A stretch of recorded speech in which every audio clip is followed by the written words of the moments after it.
ومن أحسن قولا ممن دعا إلى الله وعمل صالحا وقال إنني من প্রথম হচ্ছে কখন কোরবানিটা দিবেন, কখন কোরবানিটা দিবেন, কখন দিবেন কোরবানিটা। কোরবানি দেওয়ার টাইম হচ্ছে প্রথম শুরু হবে কখন থেকে শুরু হবে। আবু হানিফা রাহমাতুল্লাহ আলাইহি বলেন যে সেটা শুরু হয়ে যাবে সাদিক উদিত হওয়ার পর থেকে। কিন্তু যারা গ্রামে থাকবে তাদের জন্য ওই সময় থেকে কোরবানি দিতে পারবে, কারণ তাদের তো কোনো গ্রাম মানে হচ্ছে বেদুইন, যারা মরুচারী, যাদের কোনো ইয়া নেই, সেখানে সে একাকী থাকে বা যেখানে কোনো সমাজ নেই, সেখানে তারা করবে যে তাদের ঈদের সালাত নেই, এই জন্য তারা তখন থেকে দিতে পারবে। এটা আসলে শক্তিশালী দলিল নয়।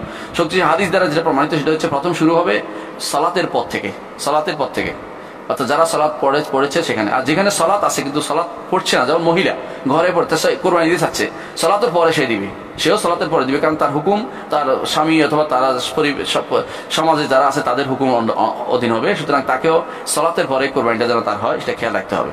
কোরবানি সালাতের আগে দেয়া যায় না। রাসূলুল্লাহ সাল্লাল্লাহু আলাইহি ওয়াসাল্লাম বলেছেন যে কেউ সালাতের আগে কোরবানি জবে করলো সেটা তারটা গোশতের ছাগল, আর যে কেউ সালাতের পরে দিল সেটা তার জন্য কোরবানি হলো। সুতরাং সেই হিসাবে কোরবানিটা শুরু হতে হবে সালাতের পরেই, এর আগে নয়। এটা খেয়াল রাখতে হবে। এই জন্য যে যেখানে কোরবানি দেন সেখানে সেটা বলে দিবেন। আর যদি আপনি কাউকে তাওকিল করেন, সেটার মাসালা ইনশাআল্লাহ আমরা সামনে বলবো, আরেকজন দিতে পারবেন না মাসালা বলবো। তাহলে আপনি দেখতে পাচ্ছেন যে শুরু হচ্ছে এই সালাতের পরে।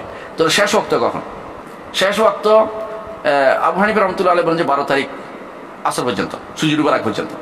12 তারিখ আসর পর্যন্ত, সূর্য ডুবার আগ পর্যন্ত। অন্যান্য ইমামরা বলেন 13 তারিখ আসর পর্যন্ত। এটাই বেশি বিশুদ্ধ। 13 তারিখ আসর পর্যন্ত এই সময়টা প্রলম্বিত। যে কেউ 13 তারিখ আসর পর্যন্ত, 3 দিন পর্যন্ত, অর্থাৎ ঈদের দিন এরপরে 3 দিন, অর্থাৎ মোট 4 দিন হবে। 11, 12, 13, মোট 4 দিন এটা দিতে পারবে। এটা হচ্ছে সহিহ হাদিসের সাব্যস্ত, বিভিন্ন বর্ণনা থেকে বোঝা যায়। 13 তারিখ পর্যন্ত রাসূলুল্লাহ সাল্লাল্লাহু আলাইহি ওয়াসাল্লাম আইয়ামুত তাশরিক আইয়ামু আকলিন ওয়া শুরবিন বলেছেন। এই জন্য এর অর্থ হচ্ছে এই 3 দিন অবশ্যই আমরা কোরবানি দিতে পারবো। এটা বিশুদ্ধ মত। রাতে দেওয়া যাবে কিনা, আবু হানিফা রাহমাতুল্লাহ রাতের বেলা মাকরু বলেছেন, কিন্তু অন্যান্য ইমামরা মাকরু বলেন নাই। মাকরু নয়, অপছন্দ নয়, রাতের বেলা কোরবানি দেওয়া যাবে, কোনো সমস্যা নেই। বিশেষ করে যারা এই কাজে নিয়োজিত আছে তারা অনেক সময় টাইম দিনের বেলা পায় না, অনেক লম্বা টাইম। বিশেষ করে যারা হাজিদের কোরবানি দেয় অনেক সময় দেখা যায় রাত দিন 24 ঘন্টায় তারা একটা না একটা ওয়ার দিয়ে বদল হয়, কিন্তু তারা দিচ্ছেই।